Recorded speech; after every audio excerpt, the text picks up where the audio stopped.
अनेक राष्ट्रीय। जय हिंद। स्वागत है आपका गुप्ता जी जामुन यूट्यूब चैनल पे। आज की क्लास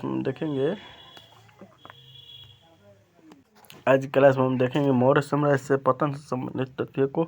अनेक राष्ट्रीयता वाले लोगों की सक्रियता अनेक स्थलों पर कला के क्षेत्र में विकास की स्थिति यह सिद्ध करती है कि मौर्य काल में कोई आर्थिक संकट की स्थिति नहीं थी। मौर्य युग में ही मौर्योत्तर युगीन आर्थिक आधारशिला रखी गई। क्या वास्तव में मौर्य साम्राज्य की व्यवस्था अत्यधिक केंद्रीकृत थी? यह एक अत्यधिक विस्तृत साम्राज्य में उन्नत यातायात और संचार संसाधनों के अभाव में राजज्ञों को सुदूर प्रांतों प्रदेशों में शीघ्रता के साथ प्रेषित करना असंभव होता है। तो क्या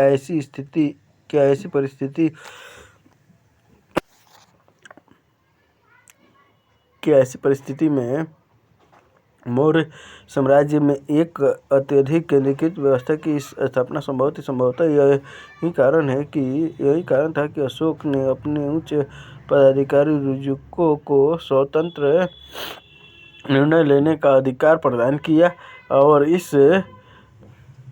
प्रकार मौर्य साम्राज्य के अंदर विकेंद्रीकरण की महत्ता को स्वीकार किया। यह भी महत्वपूर्ण है कि कई प्रांतों के गवर्नर कई बार निरंकुश और दमनकारी प्रवृत्ति अपनाते थे। इसी कारण तक्षशिला में 2 बार विद्रोह हुए। इससे यह प्रमाणित होता है कि केंद्र का उनके ऊपर समग्र नियंत्रण नहीं था। गवर्नरों को भी स्वतंत्र निर्णय लेने का अधिकार था।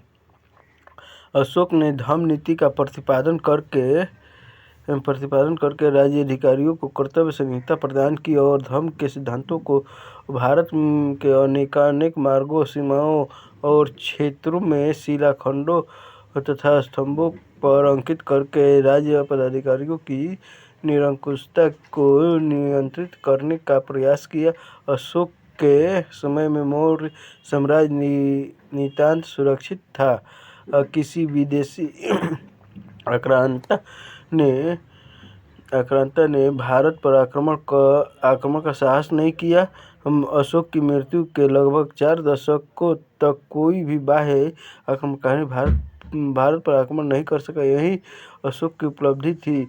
इसलिए अशोक को मौर्य साम्राज्य के पतन के लिए उत्तरदायी ठहराना उचित नहीं है। विशाल साम्राज्य की अक्षुण्णता, एकता, आधुनिकता, प्रशासनिक व्यवस्था के अभाव में शासक की व्यक्तिगत योग्यता निर्भर करती थी। अशोक के बाद उसके सभी उत्तराधिकारी दुर्बल और अक्षम थे। साम्राज्य के विभाजन से मौर्य साम्राज्य के संसाधनों का विभाजन हुआ। इसका लाभ उठाकर मौर्य साम्राज्य के अनेक प्रांत स्वतंत्र हो गए। ऐसी परिस्थितियों में ही यूनानी आक्रमणकारी प्रारंभ हो गया। फिर भी यह नहीं भूलना चाहिए कि पुष्यमित्र शुंग काल में यूनानी आक्रमणकारियों को शुंग सेना ने कई बार पराजित किया और उनको 2 अश्वमेध यज्ञ भी किए। मौर्य साम्राज्य के पतन के कारण अत्यंत ही गूढ़ थे।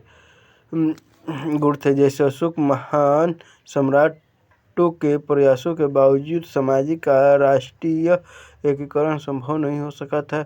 भारत के विभिन्न क्षेत्रों में विभिन्न भाषाई आधारों पर ऐसी संस्कृतियों का उदय हो रहा था जो अपने विकास के लिए अलग अलग धरातल पर। ऐसी परिस्थिति में राष्ट्रीय भावना का विकास संभव नहीं था। मगध के उत्थान का प्रमुख कारण मगध की भौतिक संस्कृति का तीव्र और उन्नत विकास। मौर्य सम्राटों के ने जिन क्षेत्रों पर विजय प्राप्त किया वे सभी क्षेत्र मगध के अपेक्षा अविकसित थे। यही कारण है कि कलिंग को छोड़कर मौर्य सेनाओं का सक्षम विरोध नहीं हुआ। लेकिन चंद्रगुप्त मौर्य से लेकर अशोक के शासन के अंत होने तक लगभग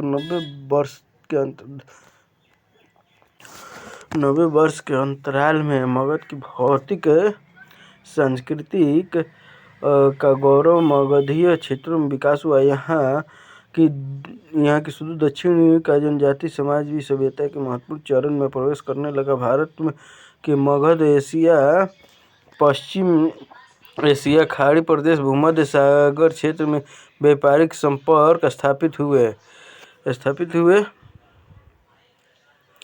और नगरीकरण की प्रक्रिया और अधिक तीव्र हो गई। मगध के बाहर ऐसी अविकसित क्षेत्र जिन्होंने मौर्यों की सत्ता को स्वीकार कर लिया था, अब मगध के समान ही भौतिक संस्कृति, लौह तकनीक, उपकरण के प्रयोग, पर्याप्त कृषि जनित अतिरेक की उपलब्धि के बाद सक्षम होने लगे कि वे किसी भी वंश के शासक के द्वारा ने उनके क्षेत्रों पर अधिकार के लिए प्रयास किए गए प्रयासों को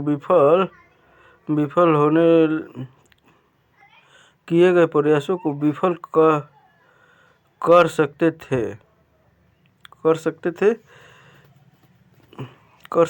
उत्तर पश्चिम भारत यूनानियों का शासन स्थापित हुआ था तो कलिंग में नए राजवंशों की स्थापना हुई तो खारवेल जैसे शासक का उदय हुआ।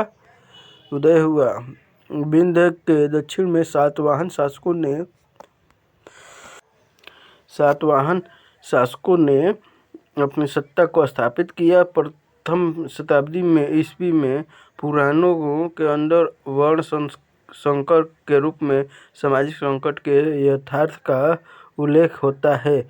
इसका स्पष्ट अर्थ है कि ब्राह्मण और क्षत्रिय वर्ग के अतिरिक्त दूसरे सामाजिक वर्णों के अंतर संबंध में न केवल प्रगाढ़ता आई बल्कि उनमें चेतना का संचार भी हुआ। इसीलिए ऐसे वर्गों में वर्ण धर्म के अनुपालन में उदासीनता का प्रदर्शन किया। प्रतिलोम विवाहों में वृद्धि हुई, जातियों की संख्या में वृद्धि हुई, परंतु शासकों ने विशेषतः सातवाहन शासकों ने ब्राह्मणों को भूमि अनुदानों को देकर उनके माध्यम से ऐसे वर्गों पर नियंत्रण स्थापित करने का प्रयास किया। इन क्षेत्रों में भौतिक विकास के कारण किसी न किसी अंश में क्षेत्रीय चेतना का जन्म हुआ होगा और मौर्य के बाद अलाउद्दीन खिलजी के समय तक क्षेत्रीय राजवंशों के शासन की स्थापना के कारण भारत का भौगोलिक राजनीतिक एकीकरण संभव नहीं हो सका। निष्कर्षतः यह कहा जा सकता है कि मौर्य शासकों ने जिस भौतिक संस्कृति को समस्त भारत में सिंचित करने का प्रयास किया, उसी के फलस्वरूप सत्ता पर मगध का एकाधिकार भी समाप्त हो गया।